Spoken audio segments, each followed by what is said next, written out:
You are listening to the Beaverton, North America's trusted source of news. This week on the Beaverton, ABC lifts the suspension on Jimmy Kimmel. Trump administration responds by deporting Guillermo. Trump says climate change is the greatest con job ever pulled on the world. He then added, other than Trump University, Trump Steaks, and Trump presidency. And civil liberties groups warn the Liberals' hate crime bill would criminalize legitimate protests. Yep, that's the idea, confirmed the Liberals. That's right, it's time to make fun of the news once again on the Beaverton Weekly Report. Welcome to the show, everyone. So glad you are tuning in. I'm your host, Luke Gordonfield. There is so much to talk about this week, so let's dive right in. Joining me are two of our regular panelists, both of whom only signed up for Disney Plus during Jimmy Kimmel's suspension, Ian MacIntyre and Megan MacKay. Welcome to you both. I gotta see those old Simpsons episodes, baby. Yeah. First 10 seasons, incredible. Yeah. Has anyone commented that the quality dips in the later years? I've never heard that before. No, never. I just did it so I could watch the new Zombies musical. Oh, I did not know that's a thing. Mm-hmm. Also a brilliant writer and actor you may know from Baroness Von Sketch, Tall Boys, and Gary and His Demons, Brandon Hackett. Welcome. Hi. Thank you for having me. Thank you for being here. Are you like the fifth Tall Boy? Like the way George Martin was the fifth Beatle? Because you meet the standards quite a bit in terms of height, obviously. Honestly, yes. Ask them and for sure. Ask them and for sure they'll say yes. Yes. Well, we've said it now. It's on. It's on record. Thank you so much for being here. Out of curiosity, and I didn't forewarn you I was going to ask this, so apologies. But what is your relationship with the news these days? Are you following it closely? Are you trying to shield yourself for emotional well-being reasons? How are you tracking the daily news? A good mixture of both. Yeah. I have actually fairly recently. I got Twitter off of my phone. Oh, yay! Good for you. Actually, no, that's not actually that true. What happened was yay. I bought a new phone and then I purposefully did not add Twitter onto it. Oh, that counts. That counts. Yeah. So at the very least, I'm hoping to cut down on the reactions and the Twitter takes that kind of make me feel extremely bad and sad all the time. Mm-hmm. But I do still have CBC News on my phone and that sort of thing. Yeah, I'm still I think I'm maybe a week away on a lot of really psyching myself up to following in your footsteps of trying to finally get rid of Twitter, because as I've told Ian before, something happened right around a certain political assassination where the algorithm clearly got changed to just all you want to see is right-wing pro-Israel stuff all the time, and it doesn't matter who you follow. Yeah. And so I'm just okay, there's nothing now. It's just horrible, but whatever. I found it so hard to quit it. It almost feels kind of like I've gotten addicted to just eating garbage. Yeah. And every time I take a mouthful, I'm like, oh, this is garbage. I'm pretty sure that's what it says in their About Us section on their website. Exactly. Designed so people can eat more garbage. You just get your daily helping of garbage. Yes. Well, thank you for consuming the daily garbage of news in order to be on this show, where we make the garbage funny. That's our motto. Right. I just decided it. Let's talk about what's going on. Obviously, since we last recorded and last were with you all, there's been a pretty big development in the United States, which was Jimmy Kimmel got suspended. And I feel like this was a story that broke, and I saw 20 different tweets and news stories on it, and then there was no actual context of what he said. So just for clarification, here's what he said. He was on his show, obviously. We hit some new lows over the weekend with the MAGA gang desperately trying to characterize this kid who murdered Charlie Kirk as anything other than one of them and doing everything they can to score political points from it. And the MAGA gang that he's referring to and all of Charlie Kirk's acolytes treated it like he was saying, MAGA killed Charlie Kirk, and I'm glad he did. I don't know. Has anyone ever been fired or canceled or suspended for such a mild joke or comment before? Not since the time Johnny Carson said Spiro Agnew could go fuck his own mother. I mean, you could have done it in the impression. In the news today. I cannot remember a Johnny Carson impression. Boy. I'm so sorry. Winston Churchill showed up. Well, we will fight them on the beaches. Sorry. One time I did get fired from my job after pulling this really middling prank of not being good at my job. It's a good bit, though. I It pulled was that bit. so funny. Yeah. It's great if you do it for like a really long period of time and they don't notice until the very end. Oh my yeah, God. You Andy do it for the Kaufman. whole job? Yeah. That's the ultimate bit. Yeah, years and years Day go by. one. Oh, so such a good payoff of getting You were money. only an air traffic controller, so it was fun.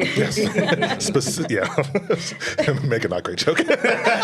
Just now, and I restrained myself. Oh, good for you. I don't have that ability either. Between deleting Twitter and restraining yourself from making the bad joke, I don't have either of those. It was such a mild comment, and then people lost their mind. And obviously, what he's setting up for, which it's not even a joke, but what he's setting up for is calling out that people are rushing to politicize the shooting before we knew anything, and setting up the fact that Trump specifically was acting like, this was so sad. Meanwhile, he clearly couldn't give a shit about it, which was true. Everything Trump was doing post the assassination was like he was dancing at the U.S. Open. He was asked about it point blank on his way to Air Force One, and he was like, he was asked, "How are you coping with this?" And he was like, "Oh, pretty good. Also, have you seen the new patio we put in, or where those ugly rose bushes used to be?" And just talked about that for 5 minutes, which I know was just Trump being Trump, but it was a valid criticism where along the way, if you wanted to willfully misinterpret words, maybe you could say he slightly suggested the shooter was a MAGA person or a right-wing person. Bear in mind, though, they would have recorded that episode Monday afternoon, and the whole thing about the shooter not being MAGA didn't come until Tuesday afternoon. Yeah. So no one knew anything at that point. It was a very fast-moving story. Yeah, it's the only way you could want to interpret it that way is if you were, as most of the MAGA world was, completely sure that the shooter had to be leftist because they're always leftists, and leftists are inherently violent, et cetera, and you were just looking for an excuse to take out your anger over Charlie Kirk shooting on someone. That's what we built the internet for. Yeah, exactly. And that's sure what they did. It was, again, it wasn't funny, but it was, ironically hilarious watching all the anti-cancel culture, right-wing comedian, podcaster bro world suddenly have to get real quiet, real fast about why this isn't cancel culture and make up some bullshit reason why this is different than, all the things they railed against for years and years and arguably made careers off of, being like, you can't say anything anymore. And now all of a sudden a guy on the left wing says something and gets fired, and they're like, oh, but that was mean. That was bad. He shouldn't have said that. It's different. It's different. I saw one justification from the guy who fucking runs Barstool of all places, being like, "Well, this is That's different." who Brandon was just doing an impression of. It was spot on. I work at Barstool. It's different. Dave Porthole or whatever it is. Yeah. Yes, Dave Porthole. Yeah, being like, "Well, it's different because he just said this. They didn't have to dig through and find old tweets." And it's like, what? That was never what the thing was. Roseanne didn't get canceled because someone dug through and found old tweets. She said something, people got mad, she got canceled.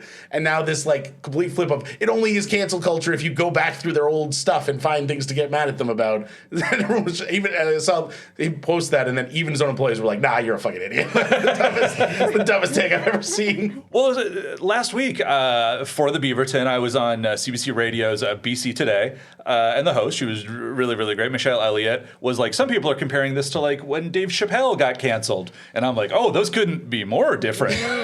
Because for one, he said a bunch of jokes about trans people, and then people, complained about it online, as is their want and right to do. And then he kept his job and millions of dollars and keeps putting out increasingly unwatchable specials. Whereas Jimmy Kimmel, the FCC chair, was like, yeah, you should fire that guy. Yeah, the difference is the government did not come down on Dave Chappelle. At all. They're like, no. Yeah, the lack of subtlety about it. The FCC chair, this guy who's one of the architects of Project 2025, the famous statement on all the insane, horrible things Trump was going to do if he won in the 2024 election, which he did win, and they are now doing. Basically completely on its face, without hiding it in any way, just came forward and said fire Jimmy Kimmel or else. There was no subtlety to it. It was just, if you fire him, and also for additional context, the two of the Sinclair Group, which owns a lot of ABC local affiliates, and I forget the other one, Nexstar, thank you, have business before the FCC. Nexstar especially is trying to buy a bunch more TV stations that is going to put them over the threshold of how many TV stations one entity can own in America. Believe it or not, they have rules, nominally at least. Not anymore. And he needs the FCC. They need the FCC to sign off off on this and like look the other way, and which I'm sure the FCC will be happy to do in exchange for this. And ABC is also trying to buy. Disney is which owns ABC, is trying to buy part of like the NFL or the NFL TV network, and so they also need FCC permission for that. So it was so like clearly do this or else we won't let you make billions and billions of dollars. And we'll get in the way regulatorily. And so that, there was just no comparison between that and all the other like examples of cancel culture that people have been railing on for years. But, then there was a big rally behind Kimmel. A lot of like artists threatened not to work with Disney or threatened not to work with ABC. People canceled their Disney Plus. Celebrities were very vocal about it. In an alternate universe where that doesn't happen, where this is treated like just kind of like another story in a an ever long stream of horrible news, does ABC backtrack the way they did when they unsuspended him, or do you think they were just doing this temporarily no matter what? I think it was temporary no matter. I think they would have just canceled him if they had no intention of bringing him back. Like, why would you put him on hold? Yeah. I also think they brought him back quickly. Yes, because of the backlash, but also because, I don't know if you guys saw, there's a subscription price hike going into effect for Disney Plus today. Yeah. Wait, what? They really buried that news. Yeah, they sure did. So, and everyone's like, why didn't they bump it a month? It's like Q4, baby. Q4's here. We got to get that money, baby. So I do think it had not a lot to do with they want their money, they want their subscribers back. I mean, that whole make the quarter thing that I will never understand, but does seem to be the operative driving force behind most horrible decisions in the business world. But I think it's also like as I understand it, it's like most of Disney's TV money, like TV in quotes, air quotes, comes from streaming, like Disney Plus, and then it's like one or two people maybe watch Jimmy Kimmel on a good night, and like 20 million people subscribe to his YouTube channel. So like the actual terrestrial TV broadcast is kind of peanuts in all of this. So I don't know. I don't know if it even makes sense to care that much about what these affiliates do. I think you're right. I think they were just going to go back on it once the heat died down from this. Yeah.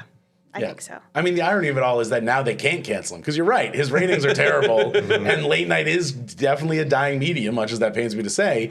And so, like, there is, now they're gonna have to at least keep him on for a couple years, so that it doesn't look like they're bringing this all back. So, like, ironically, they probably extended Jimmy Kimmel's career by doing this, which is good for him. And then it's also like the viewers. I mean, I feel like a lot of the takes that I've seen online have been people like. Well, I can't believe that I have to defend Jimmy Kimmel. But here we go. And now that he's back, everyone has to be like, oh, great. My favorite late night satyr. We did it. Mama's here. I can't wait to tune in at 11:40. Oh, my God. 30? That's when I'm in the bathroom. I watch him on YouTube all the time. And that's the thing. Like, I don't hate Jimmy Kimmel, but I've also never tried to turn him on in any way, shape, or form. Go ahead. Oh, no, I was going to say he's just definitely the least objectionable of the two-man show. The show that I would describe as the television version of Hooters. That is a low bar to clear, but he did clear it. That's important. Yeah, Adam Carolla is doing a lot of heavy lifting of making Jimmy Kimmel look way better by comparison. My favorite thing that's ever happened to Adam Carolla is he was being covered in the news for some reason. And for a dumb reason. It's Adam Carolla. Yeah. And they credited him as, like, noted Facebook user Adam Carolla, which was really good. Adam Carolla and all of our moms. Just keep that Facebook stock price high. Well, Adam Carolla, named after the used car he's trying to sell on Facebook Marketplace. Yeah, I will. Okay. Sorry, I was going to make a Corolla joke. Never mind. Let's move on.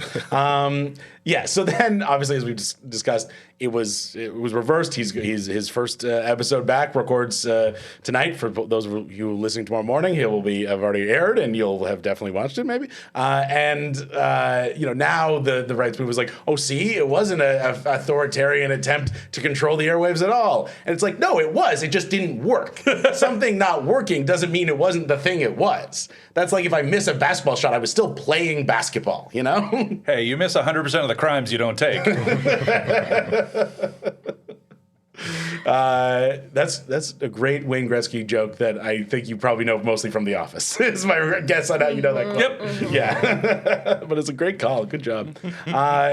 Meanwhile, as this is all happening, because I do want to chat about the other side of the whole Kirk Kimmel scandal, which is Charlie's Kirk Memorial took place, with just so much dignity and solemnity and fireworks. So wait, Luke, you're saying you don't want fireworks and merch and terrifying apocalyptic speeches at your funeral? I mean, I'll take 2 of the 3. You can choose which 2. Can't wait. Because you'll definitely outlive me. So this is... So yeah, to reference the speech, and this is, what I will quickly say, what Erica Kirk said about choosing forgiveness, and I'm not a religious person anyway, but choosing forgiveness was beautiful, and I'm sure will be something that people take to heart and won't be weaponized in other ways. But anyways, but it was a beautiful statement. What Trump's said and what his, whatever the guy's name is, Miller, said should send chills down everyone's spine. So this is it Steve Miller? What's the guy's first name? Stephen Miller, yeah. Chief of staff. Yeah, slash band, yeah. So Stephen Miller. Listen, abracadabra is starting to go down. Yeah, Steve Miller's quotes read, I'm a joker, so speech was... He's none of those things.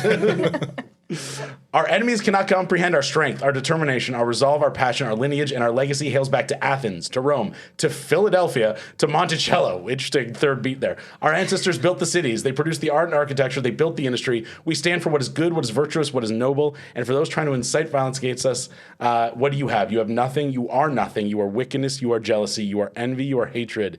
You can build nothing. You can produce nothing. You can create nothing. We are the ones who build. We are the ones who create. We are the ones who lift up humanity.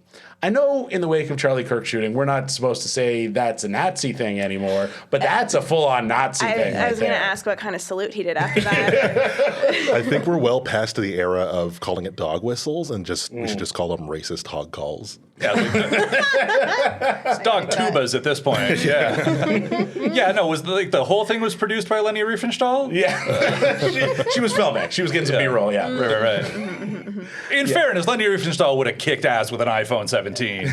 Yeah, that's the important thing to take away from Leni Riefenstahl's oeuvre. What she could have done with technology today. Yeah, well, so now, so the memorial's happened. Kimmel's back on the air. Do we think the whole weaponization of Charlie Kirk's death dies down, settles, or is the right going to just try and kick this in even crazier places? What are your predictions on the future? Is I guess what I'm asking. I kind of think you have to be pretty online to still be deeply heated about Charlie Kirk. Yeah. I think it might peter out. I don't know if that means the right is going to let it go, but I think general people are just going to keep rolling. Yeah. Keep on rolling. Yeah, as the great Steve Miller band once said. Well, I was thinking Limp Bizkit, but Same band. Very similar. I was also immediately playing keep rolling in my head. Speaking of things from the late 90s that are still in our culture, like Jimmy Kimmel, Limp Bizkit is just burned in all our brains permanently, isn't it? oh, yeah. I mean, that backwards red baseball cap, and the best thing about Limp Bizkit is or maybe it wasn't Limp Bizkit, but it was Fred Durst's solo career, is he had a song called Get Naked, and in the music video, everyone is naked, including the other singers like Tommy Lee and stuff, and Fred Durst refused to be naked, so he writes a song called Get Naked. He refuses to get naked in the music video, so he just runs around in jeans and t-shirt as a million extras are running around naked, and it's look, I get body shame, I'm not judging for that, but it's just one of those things where it's why put out the song or the music video at all? No one made you do this. If you didn't want to be naked, no one made you write that song, Fred. Anyways, important issues like Fred Durst not wanting to be naked on camera aside, why don't we pivot to, I think the biggest news that came out of, technically New York at the UN, which is that Canada, the United Kingdom, Australia, and France have recognized the State of Palestine with a lot of conditions, including obviously no role for Hamas, the recognition of Israel as a state, and demilitarization. So, a seemingly very landmark moment. Do you think this will change anything for, the future of Palestine and Palestinians, or are we just trying to kind of use this to get blood off our hands about that whole, genocide thing we're pretty much supporting? I think we recognize them the way you recognize someone at a party, but then you don't want to talk to them at all. You nod across the room and then, Yeah, and then anytime we're in line for the bathroom, we see them coming, we duck away. Yeah, exactly. Yeah. It's kind of like when a celebrity gets canceled and then someone makes a video and is like, I never liked them.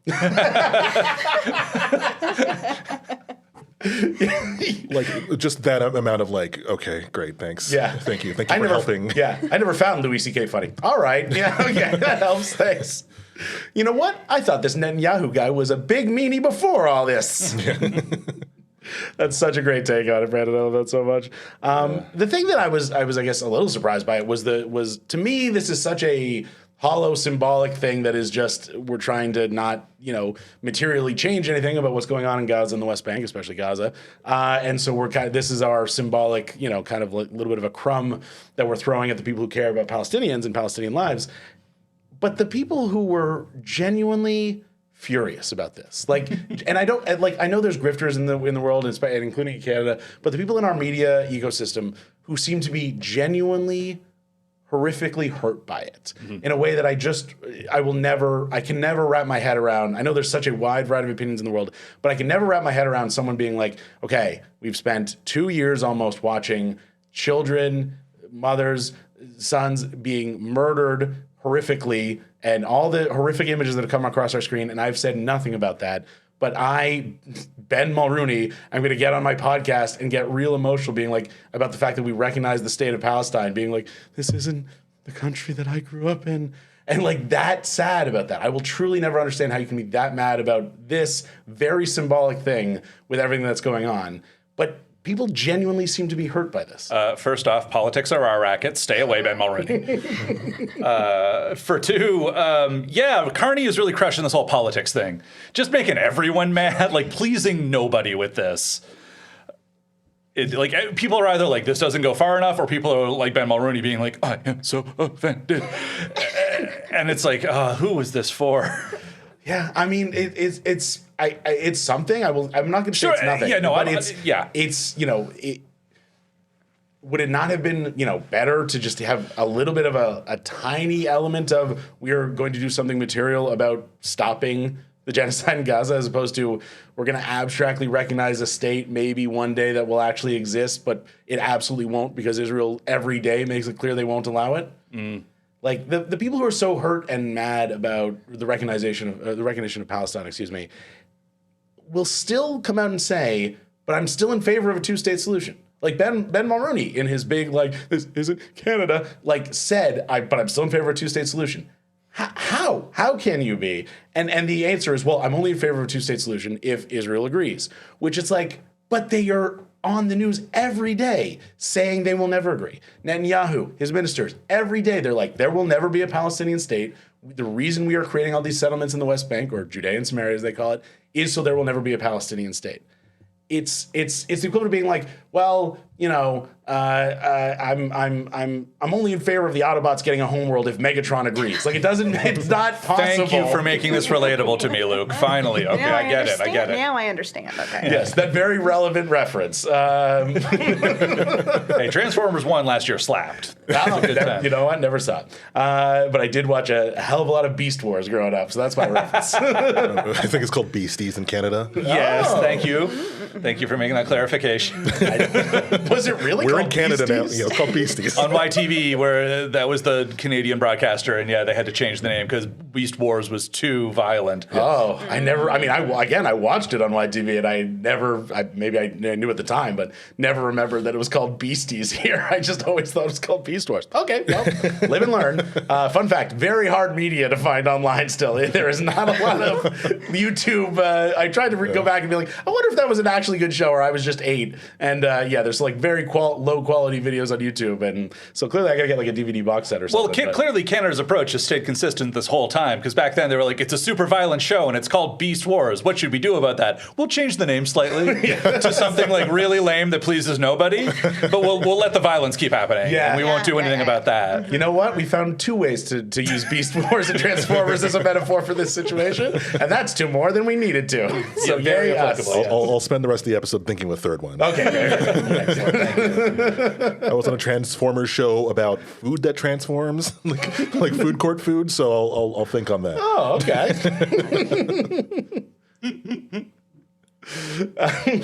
What did Bumblebee say about Iran? You don't know. Oof. Yeah. Okay. Fair enough. The other thing that happened, of course, is they're always trying to do, again, classic liberalism, right? They're trying to do two sides of the same thing. So at the same time as they're doing that, they're rolling out this anti-protest law that I referenced up top, and they banned the Irish group Kneecap, who has been very vocally pro-Palestine and very anti-Israel, or Israel's actions, I should say, from entering Canada and performing at their multiple sold-out concerts. Really waited until all those concerts fully sold out and were about to happen. Like, really was like, we want to make sure every last person invests their money on this and makes plans and hires people. And I'll bet Ticketmaster kept all the money. Yeah. By the way, Luke, you left out the funniest part of this, which is that they are an Irish rap group, which I cannot let go. Yeah, baby. These guys are absolutely hilarious. One of them wears a weird balaclava that's the Irish flag. He's like, hoi to toy to toy, I have a ski cap because I'm a kneecap. Jesus. That's like one of the three accents that's still allowed. Before we got on mic, when people were making fun of my not remotely as offensive Italian accents. Are we sure? Can we run the tape? Run the tape back. Yeah, he's wearing it because it's a symbol of the IRA. You know that, right? I'm aware. Oh, okay. Divorced of that context, it looked quite silly. Okay, fair enough. Fair enough. Yeah, it's. I just love this. You see a guy in a balaclava in Ireland, you're like, hoi to toy to toy. What is it for? It's like, I've shot 20 people. Oh, sure you have. Hoi to toy to toy. Oh, the troubles. That sounds adorable. Yeah. I'm a terrible tourist. Just an awful tourist.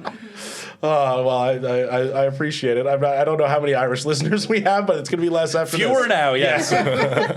But I thought it was so funny that, I mean, obviously I'm not particularly approving of this action, but I thought it was so funny that they didn't have a minister or Carney or anyone powerful announce it. They just brought out a backbench MP named, what's his name, Vince Gasparo, to be like, you guys can't come in. And I was like, is this even legal? Like, can an MP ban people? Well, I looked it up, and Vince Gasparo, who fully looks like if Adam Carolla was a finance asshole, like just did a video of it, like a front-facing video, and sent it to them like he's trying to start a rap beef with Kneecap. and like Kneecap's manager is like, they didn't send us anything. Like, is this a rule or not? Or is this guy just trying to get his own mixtape going? Yeah. I think it was because Kneecap, for all our mockery of them, has a powerful following, and like you don't want to start beef with Irish Twitter. I'm going to say that. So, although I guess we just have, but other than that, you don't really want to start. They'll come for you, and so like I think everyone powerful was just like, no, I don't want to be the one who's the face of this. Yeah, I mean, I will say Kneecap. If you look up what they did at one of their concerts, they said "Up Hamas, up Hezbollah," and like carried around a Hamas flag. Yeah. And in England, they're like, we have to put you on a terror watch list now. And they've made like tons of comments that are like pro-Palestine, stop the war, and all this. And it's like, yeah, that's great. And they were like, up with these literal terrorist groups. And then they tried to walk it back, and it's like, guys, but that was real dumb. It was very dumb. I think the flag thing, they said later on, someone threw a flag on stage and we picked it up. We didn't know what the flag was, which, it was the flag of Hezbollah. And like, I wouldn't be able to tell you what the flag of Hezbollah looks like. Yeah. But when you're a very political group and someone throws a flag at you and you wave it around, you run some risks. I'm not going to lie. That's a risk you are running, that maybe that flag has sinister connotations. It'd be, like I couldn't claim innocence if I went to Belfast and started waving around the flag of King George and was like, why? Why is everyone so mad? I don't get it. Like, people are going to get mad, excuse me. But yes, at the same time, it's like, the UK didn't have to. They gleefully put them on a terrorist watch list is the only difference I will say. And similar to like, with their crackdown on Palestine Action, which is a group that has been accused of, committing crimes in the name of stopping the UK from harming Israel, now they're threatening to like arrest like Sally Rooney, the author, because she supports Palestine Action. Like the UK is running pretty wild with the who is and isn't a terrorist supporter these days. It's for sure murky waters. Yeah. It just seems like that's a bit of an unforced error. Oh, yeah. No doubt. I mean, they're also like 22 and, famous for the first time in their lives. Like, I will extend some leeway on like, that they genuinely were ignorant about it, but maybe I'm wrong and maybe I'm just, seeing their side of things too much. I will say they do kind of come across as if like a Beastie Boys cover band was trying to be Pussy Riot. Hell yeah. That sounds like my shit. Oh, cool. Okay. I was going to say, I'm in. Okay. I think I was trying to make a joke and I made them sound too cool. I will say, I want to take this opportunity. If you have ever bad Beaverton news you want delivered via front-facing camera, I'm available. I'll do it. I'll be the backbencher. I'm ready. It sounds like fun to me. I don't know. I'm ready to start a feud with another writer. Name your 5 least favorite Beaverton writers. I'll call them right now. Okay. Bad news. It's okay. None of them listen to this podcast. It's fine. How far back do we go? I'll name ones that don't write for us anymore. What have I done? That's in the Patreon section. Sign up, everybody. That's the thing. Is like they're like Kneecap has already said we're gonna sue because you called us terrorists. And so it's like, sure. And he didn't say it like the way these things work is he's protected if he says it in Parliament from defamation lawsuits. He didn't say it in Parliament. So did he film his front-facing video in Parliament? No, he did not. What, he do like a rap club or something? Like chin to chest on his couch. Like, please don't come. He just did in front of some empty streetcar tracks at 3 a.m. wearing a big puffy jacket. So there's a very decent chance this guy gets sued for defamation, and he was just like some guy they probably grabbed on his way out of the house one day, and we're like, "Hey, read this." And he was like, "The rap group Kneecap has been." It's like, oh shit, dude! Careful, careful what you read.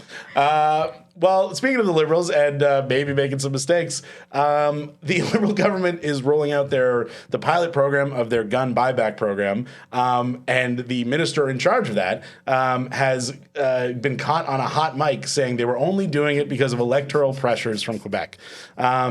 The public safety minister is Gary, I'm not going to pronounce this correctly, apologies, Ananda Sangri, and it was one of many revelations made in a roughly 20-minute back and forth about the plan between the minister and his tenant, who lives in a Toronto residential property owned by the minister. So maybe we can finally find a way to stop getting politicians to be landlords, and that is we just record them at all times and put out their hot takes and burn them to the ground. They're like, you know what? Maybe I just put that money in the S&P 500 or something.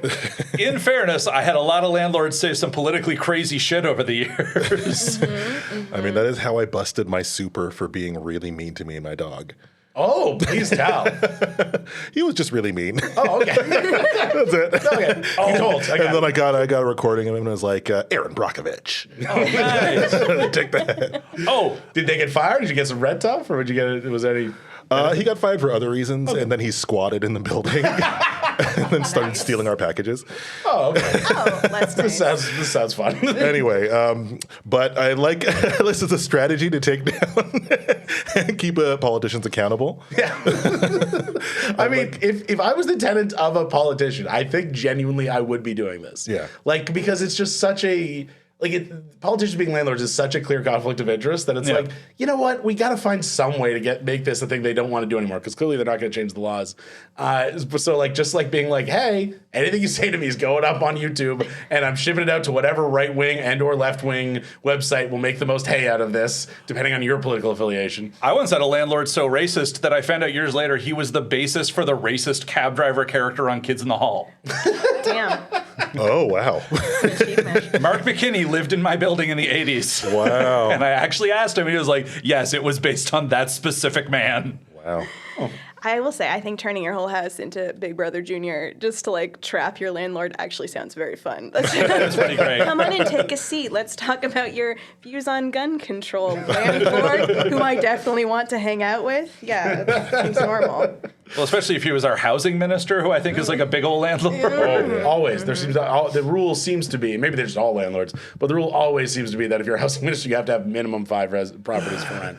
That's how you know about housing. You have to have a lot of it. Exactly. That's the experience. Hands-on experience. Yeah.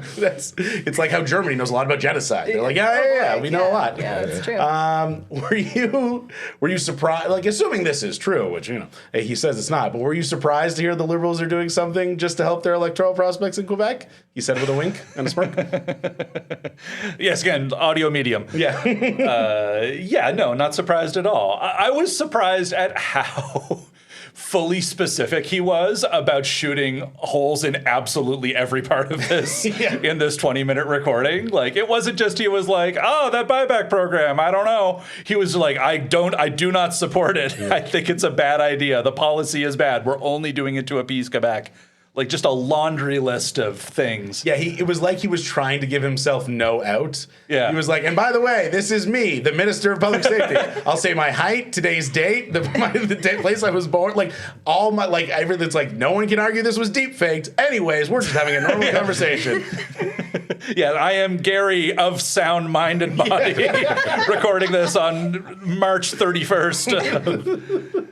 If I say later that this was misconstrued, I'm lying. Like, yeah, just like so over the top with, I want to make myself look as bad as possible. But yeah, like the idea that, you know, the liberals do, like the shocking revelation that half the way things work in our country is so they can appease Quebec is, you know, funny to hear someone say out loud, but obviously not surprising. And you know what? Kind of kudos to Quebec, because they do the smart thing, which is they don't vote the same way all the time. Yeah. That's what Alberta can't figure out. It's like, if you vote the same way all the time, the other parties just go like, well, we got no shot. We move on. But if you flirt with them all and you're like, maybe we go NDP this year, that'd be fucking nuts. Maybe the NDP will throw you some stuff. Like, that's smart for Quebec. They always are, you know, they're spinning multiple plates. And so all the parties have to kiss their ass because we never know which way they're going to go. And frankly, that's brilliant in terms of, I know it's not a collective strategy, but if it were, that'd be a brilliant way to guarantee your agenda is always at the forefront of the national conversation. Yeah, Quebec is like the meanest girl you know, always having a hot boyfriend. Like, you're like, don't really know how she does it, but she pulls it off every time. You're like, damn, you're so mean. But it works. It works. Maybe it is a collective strategy and they're just doing it in French and we don't know. Yes, so that's the situation with the kind of hot mic situation. The situation with the actual program is they are rolling out a pilot program in Cape Breton, and with the plan to then take it national from there. So the idea would be voluntarily surrender your guns. We'll give you their value or something approximating their value, which I'm sure a lot of people will disagree with their value is. And if you don't, and then once the amnesty period ends, you're potentially facing charges if you're caught with it, or something along those lines. The one thing that's worth noting is, so far, provincial police departments in Alberta, Saskatchewan, and Ontario are refusing to implement the system, which was, I read that, I was like, you can do that? And then I remembered, oh, right, provincial police forces versus federal police forces, it is different. They can't order them to enforce it. I don't know why the RCMP can't do it other than, I guess, lack of manpower or infrastructure, I'm not sure. But at the same time, what the Conservative strategy in Parliament, clearly this term in Parliament is going to be is, crime is out of control. We need to get crime under control. The Liberals have had crime run amok. Jail not bail, et cetera, et cetera. But they're so also vociferously against this gun buyback program. Mm-hmm. So it seems like there may be, this is something the Liberals can make hay with. Like, you claim to care about crime, but actually you're letting dangerous guns loose on the streets and things like that. So I can see why there's, again, especially in Quebec and probably parts of Ontario, there's a big electoral strategy advantage to it for them. But I also can see how, this one hot mic moment might have doomed the whole program, because at a certain, they could fire the minister and just move on. But at a certain point, it's like, when you so nakedly say what you're doing, it's hard for anyone to remember anything other than that. You know what I mean? Like, when you're so transparently like, we're doing this to buy votes. I'm vote buying right now. Let me introduce you to my friend, Mr. Vote Buying. Then it's like, okay, well, I wonder what that program is about. Probably public safety. Probably all about public safety. We'll see. All right. Well, before we wrap this thing up with our big finale of the quiz, a few brief messages on how you can support this podcast. First of all, thank you so much for listening. If you would be so kind, if you haven't already, feel free to jump on your app of choice, leave a review, leave 5 stars, comment on our accent work, whatever you want to do. We did get one great comment this week that I know Ian wants to mention. Oh, yeah. On YouTube, it was Signal to Noise Online 3729. Concise handle. They commented, I think it's very important that you know the YouTube auto-generated subtitles keep referring to Mark Carney as either Barney or Cardi, spelled like Cardi B. So, Mark Carney. Let us know what the hell that spat out. They also said if we mention this on the podcast, they'll invest their life savings in copper. So we're holding you to that. Yes, that substance we all know a lot about, as we've established. So thank you so much for that comment. For anyone, thank you very much. Yes, for anyone, feel free to leave comments, leave reviews. We appreciate it so much. Also, feel free to tell a friend, share our clips online, whatever you can do to help us grow and make this podcast even better than it already is. If you would be so inclined to support us monetarily, you can do so at patreon.com/thebeaverton. Not only do you get to keep our podcast going, you get to keep our wonderful website alive, you get to support our wonderful writers, and in exchange, we are delighted to give you an extended cut version of this episode. Every week, you will get an even longer bit of me trying to do accents and failing. And this week, we talked about the notwithstanding clause, both in Alberta and the Fed's attempt to clamp down on the use of it. And then I talked about billions for a bit. It's a lot of good time. And if you are a Patreon member listening to this, thank you so much for subscribing. You are the wind beneath our wings, and we love you so very much. And now it is time for the approximately 10-minute long quiz. It's the approximately 10-minute long quiz. Brought to you by Time.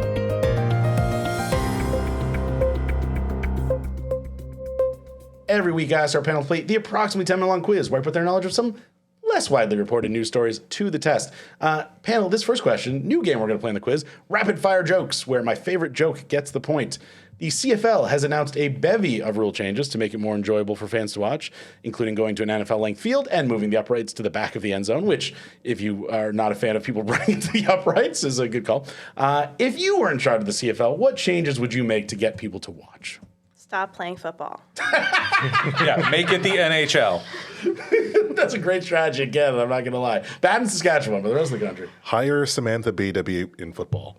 I would watch Little that. Canadian TV thing. Yeah, Just bring back someone who's left and been really successful to come back and get away with it. I think they'd get some eyeballs if on there if they finally introduce tackling.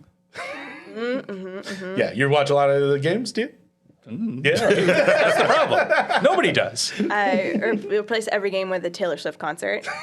Are all your suggestions just I not got football? a couple of ideas if you're ready for them. Yeah, I mean, they could make the ball really huge and really heavy so that from far away it looks like a bunch of ants trying to move a crate. So they all have to together carry the ball. Yes. And the other team I would is... watch that, but from far away. Yeah, yeah. I want the helicopter cam on that one. Yeah. Yeah, that would be great. Did I say stop playing football? Yes, you did Okay, say just checking. I think each team should have to have the actual thing as their mascot. Like the BC, actual lion. Yes. Hamilton, actual real tiger cat, which is redundant. Winnipeg, actual crazy guy with real bombs. Wait, Hamilton, Tiger Cat, does Tiger and Cat cancel out and they don't get, it's the Hamilton nothings now? It's like algebra. magnets. Yeah, other side of the equation. Yes. Oh my gosh. Halftime Labubu unboxing. No. I'm giving you all the good stuff. It doesn't always have to come up. For me, it does. Every day. Oh, they should start showing the games on TV. Yeah, that's a good idea. Why Yeah, aren't they right. showing them on TV? That's weird. Oh, yeah. All right. Well, Wait. at the end of that... Oh, you got one more? I have a real one. Okay. I think we should hire, hold on, I just looked it up. Gronk? Is that a guy? Yes, that is a football man. We could hire Gronk. To do... I couldn't Just to tell you. strategize. I couldn't tell you what he does. They seem to love him online. Just have a Gronk. just get a Gronk. It's fine. Gronk. And at the end of the game, at the end of every game, public execution. Oh, okay. Yeah, let's just work that in. Maybe that's what Gronk does. He kills people? I told you, I don't know what Gronk does. I don't know what he does. He could do that. Based on the name, I assume he's Conan adjacent. That sounds right. Yes. right? Yeah. No, you're not wrong. He's a big dude. His name is Gronkowski, so people call him Gronk. That's what he I love does. There you go. Well, see, I just. All right. Well, forget a Gronk. I'm awarding you the points. Thank you. 1 point to Megan on that one. Our next question. What town in Newfoundland took Jimmy Kimmel's suspension particularly hard as he is their honorary mayor? Really? I mean, I assume it's got to be Dildo. It is Dildo. And that they did take it very hard.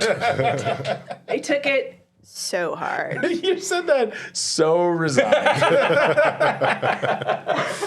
Yes, it was Dildo. In 2019, Jimmy Kimmel discovered that there's a town in Newfoundland called Dildo, Newfoundland.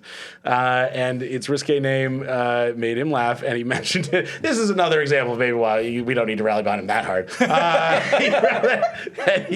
He made a lot of jokes about it on his show, so much so that the town eventually became eventually asked him to become its honorary mayor. He has never been to Dildo, Newfoundland. What? But I know he should have done a week of shows there. Like Cancel him again. when Conan, remember how Conan discovered he looked like the president of Finland, and that he just did a week of shows in Finland for no reason? Should have done that, but he didn't. It's okay because Swastika, Ontario made Donald Trump its honorary mayor. That's a real town that exists. I don't know if anyone knew that. Did they actually do that? No. That would have been great.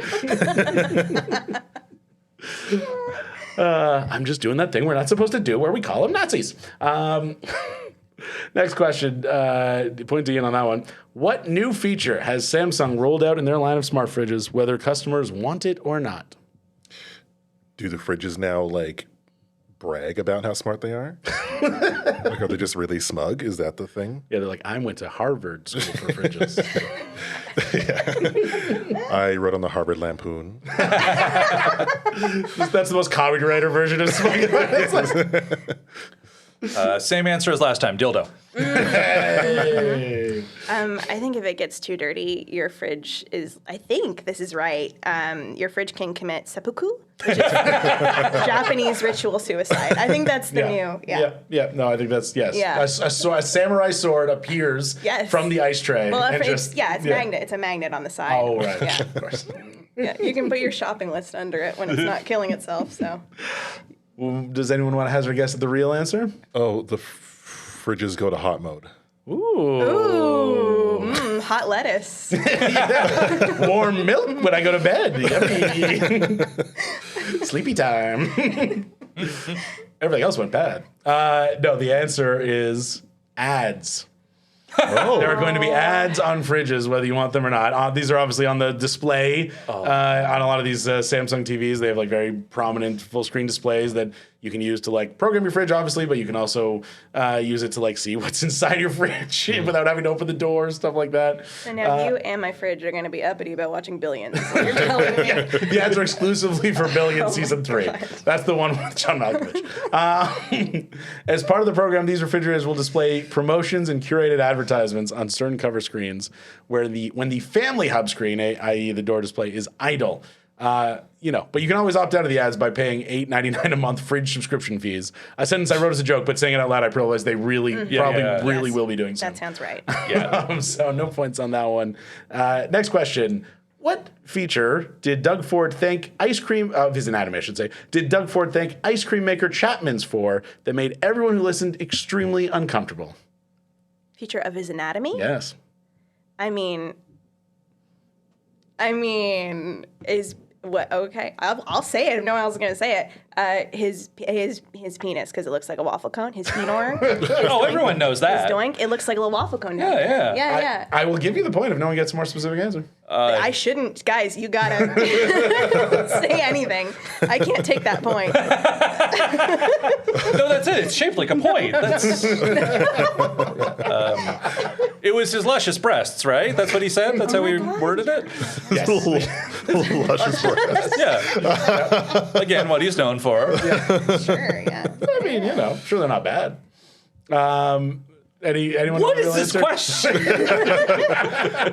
right, I'll complete the trifecta. Succulent ass. Hey! Again, you're not far off. Just made a Sunday, a little joke Sunday. That's Yeah. horrible. The real answer is his girth, which is why I'm giving you the point for penis.